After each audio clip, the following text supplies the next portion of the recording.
Welcome back to On the Same Page. We are on Daf Chaf Beis Amud Aleph 22a of Maseches Taanis, 3 lines from the bottom.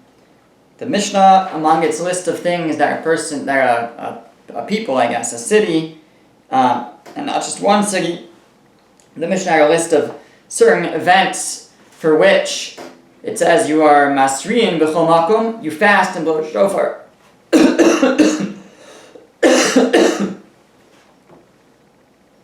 Excuse me. You fast and blow shofar everywhere, and one of the things was al hacherev, for the sword, for a army that's coming upon your territory. So the Mishnah said that you fast and blow shofar everywhere.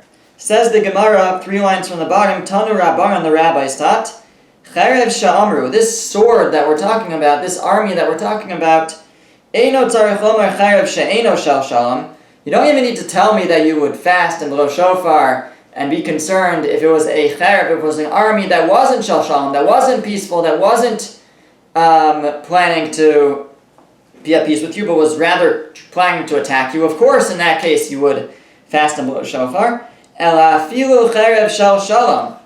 Even a sword, an army that was peaceful, that wanted to go through your land, that was passing through your land, they didn't intend on fighting you, even then, you should be concerned. Because we don't find, there's no case, no such thing as cherev shel shalom, as a sword of peace, that was more peaceful than that of Paro Necho, the king of Egypt in the time of Yoshiyahu HaMelech, Yoshiyahu, the king of Yehuda. And even still, even though it was peaceful, Yoshiyahu HaMelech got tripped up by it. Yoshiyahu, the king, he erred and was killed as a result of this peaceful passing army. Because what happened? Shenemar, as the pasuk says in where is the pasuk? The pasuk is in Divrei Hayamim. In the book of Chronicles, it says, Vayishlach Elov, we're on the top of the next page, Vayishlach Elov Malachim Lemar, and he, Paro Necho, the king of Egypt, sent messengers to Yoshiyahu, the king of Yehuda, saying, Mali v'lach melech Yehuda. What happened was that when Paro Necho was approaching with his army, so Yoshiyahu gathered his armies to go and meet him and stop him from coming to Eretz Yisrael. And Paro Necho said, I'm not planning to fight you. Mali v'lach melech Yehuda. What do you and I have between us? We have a peaceful relationship. Lo alecha ata hayom. I'm not coming upon you today. Ki al beis melchamti. I'm going to my place of war. I'm going to fight others. And he says, Ve'elokim amar levahaleni. And God has told me to hurry. The Navi told me to do this. Chadal lecha me'elokim asher imi. He says, like you're warned from the stop what you're doing from the God that is with me. Ve'al yashchisecha, and he will not destroy you. But so he says, let me through. I have peace with you. I'm planning just to go through your land to fight at my own war. And Yoshiyahu did not allow it. Maya Elokim asher imi. How did at least Yoshiyahu understand, or perhaps what did Paro Necho mean when he said, and the God that is with me will smite you, will destroy you? Amar Rabbi Yehuda Marav zu avodah zara.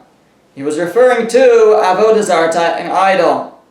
So Yoshiyahu, when he heard this, he said, Hoel v'kabatach b'avodah zara yachil nalei. Since he is trusting in, he's putting his faith in avodah zara, in an idol, so I will be able to defeat him. I can stop him from going through my land. And even though it seems that the Navi, Yirmiyah, had told Paro Necho to, Yeshaya, I think, I think. Even though the Navi... Wait, excuse me, 1 second. What Navi are we talking about here? Yirmiyah. Then even though the Navi Yirmiyah had told Paro Necho that he could do this, but Yoshio had different plans, and Yoshio heard that he was putting his faith in Avodah Zarah, in idolatry, and he said, "You're not coming through, and I can defeat you." But the pasuk goes on to describe later, two psukim later in Divrei Hayamim, it says, "Vayoru hayorim lamelch Yoshio," and the archers shot arrows at Yoshiyahu. Vayomer hamelch la'avadav, and the king said to his servants, "Haviruni ki achalisi me'od." Remove me. Perhaps he was saying that they should kill him because I have been hachalisi, which could be interpreted as I'm very sick, but also like from the word chol, like I had many holes in me. My ki hachalisi me'od. So the Gemara says, what does it mean hachalisi me'od? I'm full of holes. Amar Rabbi Yehuda Marav melamed she'asu kol gufo kikvara. Teaches that his body was like a sifter, like a sieve. It was full of holes from all the arrows that were shot at him. And Yoshio was killed. Amar Reb Shmuel bar Nachmani, Amar Rabbi Yochanan, or Rabbi Yonasan. Reb Shmuel bar Nachmani said in the name of Rabbi Yonasan, Mipnei ma ne'anash Yoshio. Why was Yoshio punished? Why did he deserve this?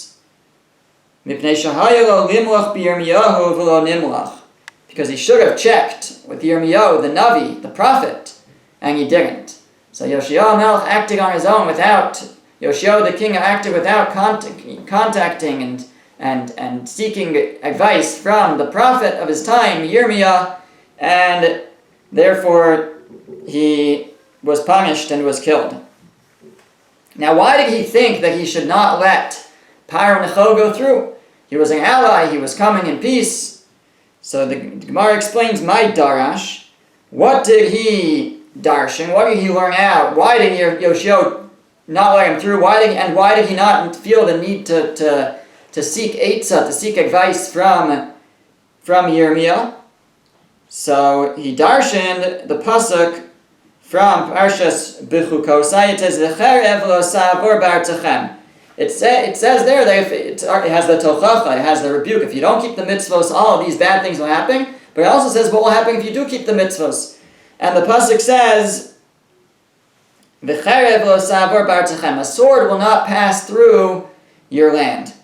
My cherev, what kind of sword is it talking about? Ilema cherev she'ena shal shalom. If it's talking about a sword that's not peaceful, meaning an enemy, someone who means to fight you, and it's saying that an enemy won't pass through, but someone like Paro Necho, who's at peace with you and is just passing through, that he could pass through, well, ve'aksiv, but it says also in the same verse, v'nasati shalom ba'aretz. Hashem says, if you listen to the mitzvahs, I will put peace in your land. So the pasuk is, v'nasati shalom ba'aretz, I'll put peace in the land, u'shchavtem ve'ein macharid, You'll dwell there peacefully, you won't be scared. And then it says, I'll get rid of wild animals. And then it says, V'cherev lo sa'avor b'artechem, and a sword will not pass through your land. Well, they already said there's going to be peace. So what kind of sword will pass through the land if there's peace? Must be talking about even a sword of peace. An army that's at peace with you and is just trying to pass through. So Yoshio said, if we're on such a level now, the Jewish people, we've rooted out all avodah zarah, all idolatry. We're on such a level that even a army that's at peace with us should not pass through our land. That's what the verse seems to be saying. V'hu eino yodea, says the Gemara, he was right about his interpretation of the pasuk. However, hu eino yodea she'ein daro dome yafeh. He didn't realize that his generation was not quite similar to what's being described here. They were not equal. They were not on the level that he thought they were. Because, as we're taught elsewhere, although he thought that they had uprooted avodah zarah and all the idols, and he would send his inspectors to houses to search to make sure there were no idols, but the people tricked him. the people who did continue to serve idols, what they did was they had double doors, and they put the idols on the back of their doors, and when the doors were closed, so then the idol was on the back of was on the door. When the inspectors would come in, they opened the door, and I guess the idols would be hidden from view, because if they left the doors open, they would be against the walls, right? They wouldn't see them, and that way people continued to serve idols even in his time, unbeknownst to him. They weren't quite on the level that he thought. So the Gemara says, Ki avanicha nafshe, when Yoshio, the king's life was expiring, Chaza Yirmiyahu sfose dikamerachshan. Yirmiyahu, the Navi, saw that Yoshio's lips were moving. He was whispering something. Amar, so Yirmiyahu said, Shema chas v'shalom milsa de lo mahagna amar, agav tzare. Maybe, God forbid, he's saying something not proper because he's in such pain. Maybe he's blaspheming, or who knows what he's saying. He's cursing. Gachen b'shamei, but he bent down and he heard dekamatzik aleh dina anafshei, that he was, or you call him being matzik the din. He was accepting God's justice and God's righteousness. Amar, and he said, and now we quote a pasuk in Eicha, which is Lamentations, which is written by Yirmiyahu. Tzadiku Hashem ki pihu marisi. God is righteous. I'm deserving of this, for I have rebelled against his word. And that is what Yirmiyahu heard Yoshio saying at this time of his death. Pasach ala Yishaita, and at that moment Yirmiyahu opened up and said about Yoshio the king, Ruach apenu Mashiach Hashem. Another pasuk, another verse in Eicha, written by Yirmiyah. Ruach apenu, the spirit of our face, Mashiach Hashem, the anointed one of God. The king, right? The king of Israel is always a Mashiach. Mashiach just means anointed, the anointed one of God. And he praised Yoshio for his greatness. And this is a bit maybe a familiar story to us because we read about it on Tisha B'Av. In one of the keynotes of Tisha B'Av is about the story of Yirmiyah and Yoshio, and how Yirmiyahu was Mekonin. By Konin Yirmiyahu Yoshio, he wrote a kina, a lamentation, a song about Yoshio. Okay, so now we go back to the Mishnah, and just to tie it back. So we said that whether it's an army that's not at peace, that's attacking, or even an army that's claims to be peaceful, one should be concerned and fast, because who knows what can happen, I guess it's saying. And even and it says there was no greater peace than what existed between Yoshio and Paranecho, and look how things deteriorated, and look what ended up happening. Okay, now the Mishnah had said further, and the Gemara quotes, "Maisu v'yardu zakenim Yerushalayim la'areim." The Mishnah said that there was a story where the elders of Yerushalayim went down from their cities, and they found just a little bit of shidafon, just a little bit of this blight on the crops, and it said, how much did they find? Kimelo tanar, enough to fill an oven. That's what they found, and they said, and they decreed fasting as a result of that. Blight is such a concern that even if you find just a little bit to fill an oven, that's enough to decree a fast. So the Gemara wants to know, how much is this when we say to fill an oven? What are we talking about? Yibayiluhu, they asked them, Kimelo tanar tevua, odimlo kimelo tanar pas. When we say enough grain, they found it on grain, right? And it was enough to fill an oven. Do we mean to fill up an oven with the grain itself, which would take quite a bit of grain to fill an oven? Or do we mean enough grain to make bread to fill an oven? And typically the way they made bread in those days was like lafas or pitas, or it was on the sides of the oven. So it wasn't you didn't have to fill the whole area. If it was just enough to fill an oven with bread, well, that just means to fill the sides, and it's much less grain. So how much grain did they see that had blight on it that they felt it was necessary to declare a fast? So the Gemara says, Tashma, we have a brisa, it says, Kimelo pitanor. That actually, the amount is to fill the mouth of an oven.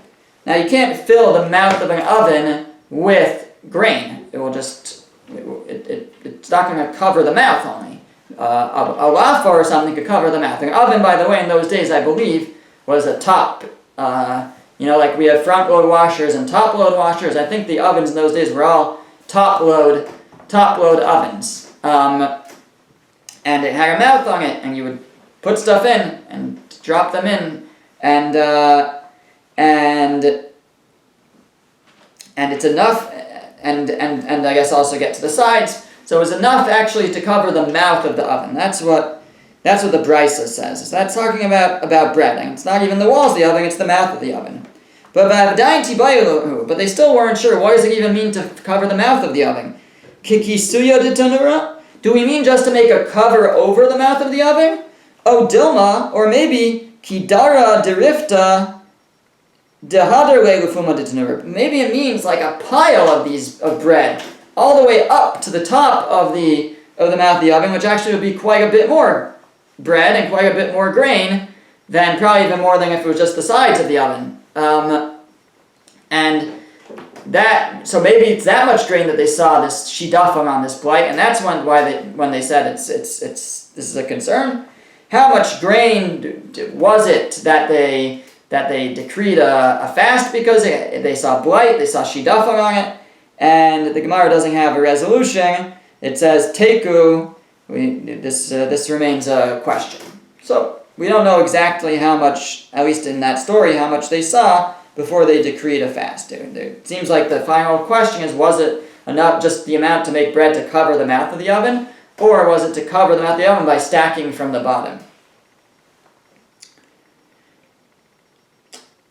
Ve'od gazur, the Mishnah continued, said, Ve'od gazur Taanis al sha'achu ze'evim chule. The Mishnah talked about a story. We said that for wild animals you declare a fast. The Mishnah said that there was a story where 2 wolves had eaten 2 children, and they decreed a fast because of that, because that was considered a threat that could continue.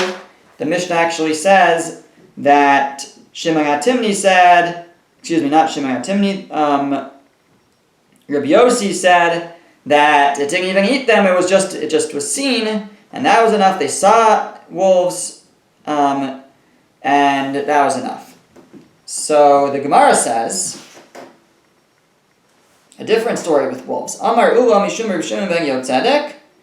It may be the actual story of the Mishnah, just to elaborate. It says, Ula said in the name of Reb Shimon ben Yotzedek, Maisa ubalu ze'evim shnei tinokos, v'yikium derech beis harei. There was a story, terrible story, that these wolves consumed 2 babies, and they excreted them out of their rears. They excreted the babies, but they were still, I guess, they didn't even really chew them up. They were still somewhat intact. And Uba Maisa Mifnei Chachamim, and this story came to the Chachamim, and the people who, I guess, had dealt with the dead bodies wanted to know what their tumah status was. How were they ritually impure? What did they need to do to purify themselves? V'tiyaru es habasar v'timu es ha'atzamos. They said that the flesh is tahar, the flesh is considered pure. It's no longer considered human remains because of the digestive process of the wolves, and they're no longer considered intact human flesh. However, timu es ha'atzamos, they said the bones, which are still completely intact, those are still metame, those would make a person impure because they're still intact.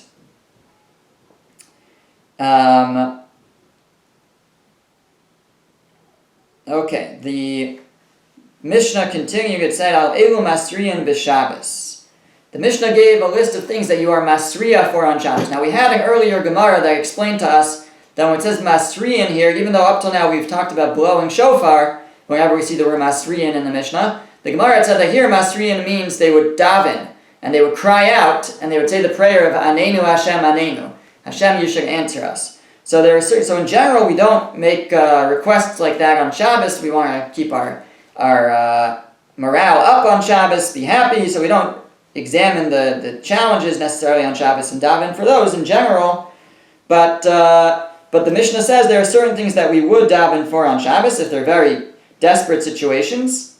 And the Mishnah had a list, and we'll quote it. The Bryce is going to bring the list as well. Tanu Rabbanan, the rabbis taught, Echad ir sheikifu anachrim, whether it's a city that was surrounded by Gentiles who are laying siege to it, O Nahar, or there's a river that's overflowing, Echad Sfina mitarefes bayam, or you're on a ship and it's being thrown about at sea, it's in danger, Ve'echad yachid shen nirdof mipnei anachrim, or even an individual who's running away from hooligans, non-Jewish hooligans chasing him, mipnei listin, or he's running away from bandits, mipnei ruach ra'ah, or from bad spirits. Rashi here says that this is talking about a person who was taken over by a shade, by a demon, and he's causing him to run around, and he might cause him to drown in the river,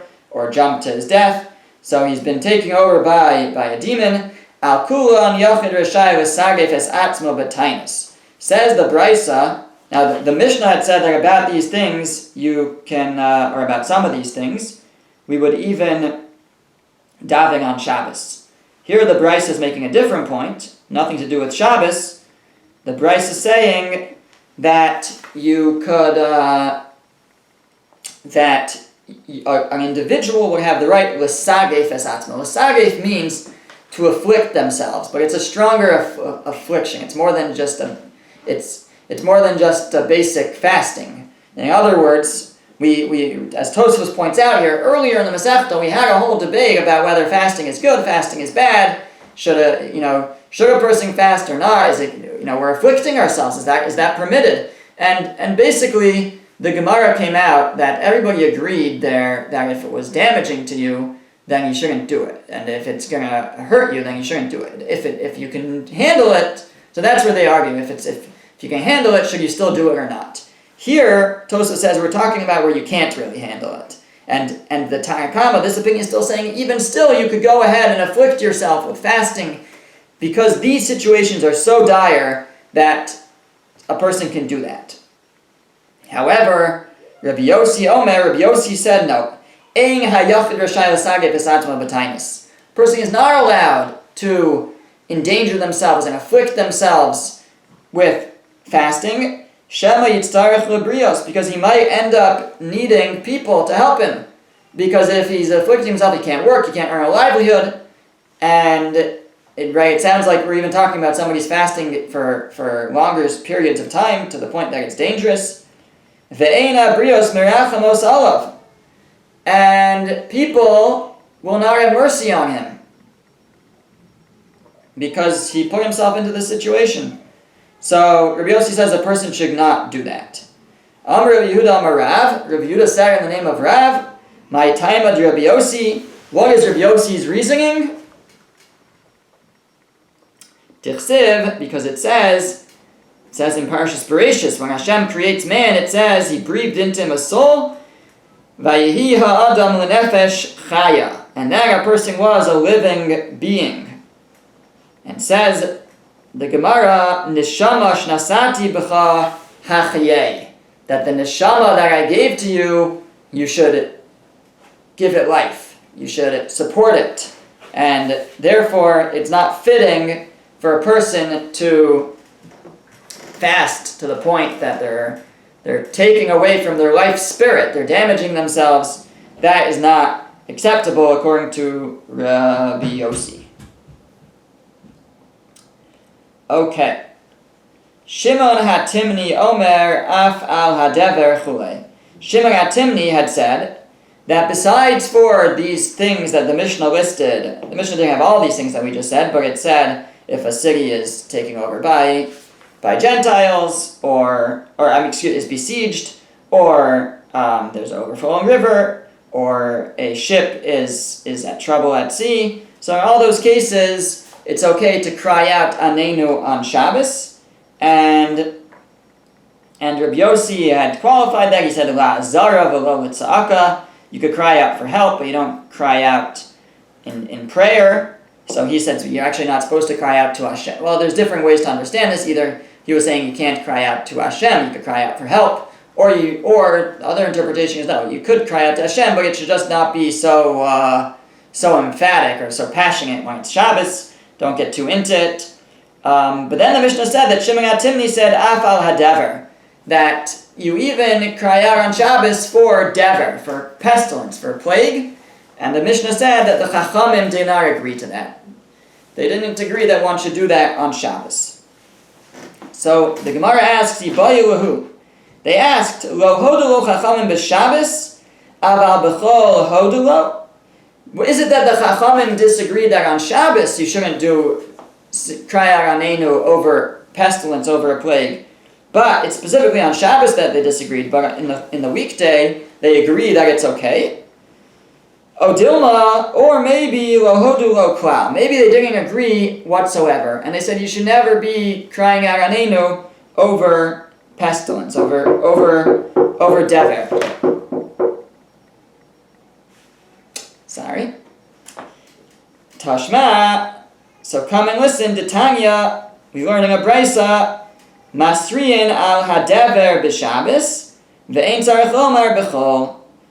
We have a Brisa, it says that we cry out for dever on Shabbos, and surely we would do it on the weekday. Now that's obviously the first opinion of the Mishnah, of Reb Shimon HaTimni. But then the Mishnah continues, the Brisa continues, it says, Reb Chanan ben Pitum, Talmid al Rabbi Akiva, Reb Chanan ben Pitum, the student of Rabbi Akiva, said, Mishum Rabbi Akiva, he said in the name of Rabbi Akiva, Omer, Ein masrin al dever kol ikar. No, we do not cry out Anenu over dever, over pestilence, whatsoever. And I wasn't entirely sure why you wouldn't cry out, but I understand perhaps on Shabbos you'd say, why do it on Shabbos, delay till the next day? It wasn't clear to me why he would hold that you shouldn't do it at all, even on the weekday, but it's possible that he's recommending other forms of action, like we already talked about fasting for dever. So he's saying you fast for dever. You don't say Anenu and say Slichos, but you say, but maybe you fast, maybe that's what he held was the proper approach. Okay, the Mishnah had said, Al kol tsara shelo tavo al tzibor, that you could really fast for any tsara, any challenging situation. We may call for fasting and blowing shofar. So the Gemara says, Tana Rabban, and the rabbis taught, Al kol tsara shelo tavo al tzibor masrin aleha. For any challenging situation, we could fast and daven that it go away, chutz meirov geshamin, except for if there's too much rain. If there's too much rain, you never daven, even if it's dangerous, but too much of a good thing, you don't daven that it goes away. My time, what's the reason? Rabbi Yochanan, if she'ein mispalin al rov hatova. You don't daven if you're getting too much good. The Rabbi Yochanan, and Rabbi Yochanan explained, minayin she'ein mispalin al rov hatova. How do I know that you shouldn't daven if you have too much good? Shenemar, because the pasuk says in Malachi, it says Haviu eskol hamaser al beis ha'otzar. You should bring all of your meiser, all of your tithes to the beis ha'otzar, to the storehouse, donations to the beis hamikdash, and the pasuk continues. The Gemara doesn't quote it, but the pasuk says that there will be teref bevesi. There will now be food in my house. There will be the beis hamikdash will be supplied.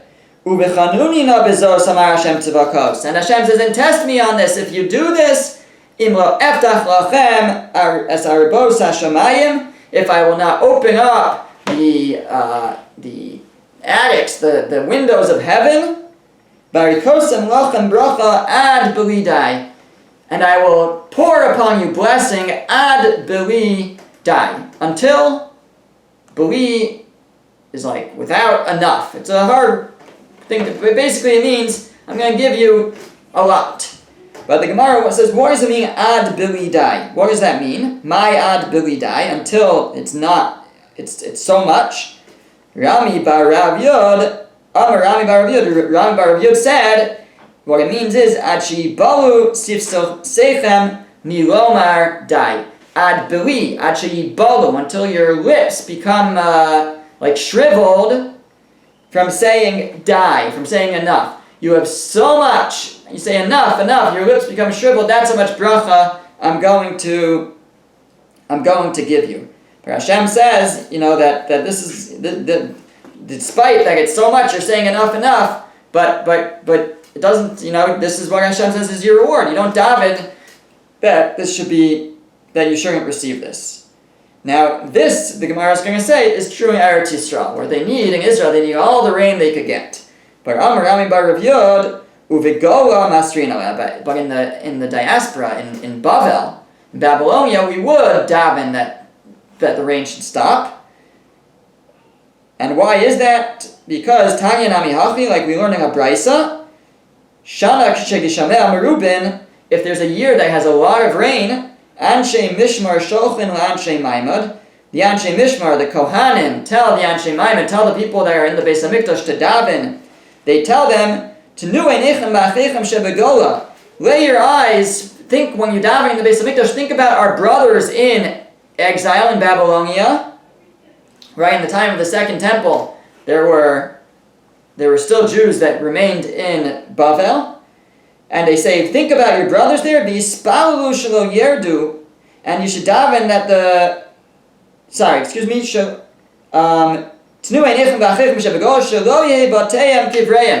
that their houses should not be their burial place. That Rashi says, because Bavel is low-lying, it's easy for flooding, and their houses can get flooded in Bavel, and so we should think about them. If there's so much rain and daven that they shouldn't their houses shouldn't be flooded out, and their houses shouldn't become their graves. Fine. Shalos Rabbi Eliezer. So they asked Rabbi Eliezer, Ad heichon geshamim yardim v'ispalu shelo yardu. How much rain are we talking about? How much rain should you have, and that at that point it's appropriate to daven that the rain should stop? So Amar Lahem, he said to them, K'dei sheyamod adam b'kareng afel v'sachsech ragol b'mayim. The amount is that enough that a person will stand on kareng afel, which was some high cliff somewhere, and dip his feet in the water. If the water comes all the way up to this cliff of kareng afel, then you should daven in the water that the rain should stop. And Rashi tells us that means never, because the water will never rise that high, it's so high. V'atanya yadav, we have a brayso that says until your hands could dip into the water from kareng afel. Says the Gemara raglav ki yadav, your legs are like your hands, meaning it doesn't really matter, because if you could dip your feet, you could also dip your hands if you just bend over. So it's all the same thing. Yadav raglav ki yadav kamin. I mean the same thing. I mean your legs like your hands. Now, Amar Rabba Bar Chana, Rabbi Bar Chana said, "L'didi chazili kareng afel." I once saw this place. I was in this place kareng afel. Dekamu utaya kirachav gamla, v'naket rumcha biyade, and mischazi iniva. When I was there was a certain merchant riding a camel there, and Rashi says, I was standing on kareng afel. I was on this cliff, and he was down on the low ground, and he was carrying a spear, and he looked so small, he looked like a worm. That's how high up this place is. The rain will never rise to this height, and I guess, right, Rashi says, what it's saying is that one, at least in Eretz Yisrael, one never should daven that the rain should stop, because it will be needed, and they're less at risk of flooding, so they should not daven for the rain to stop. And we'll continue on this topic next time.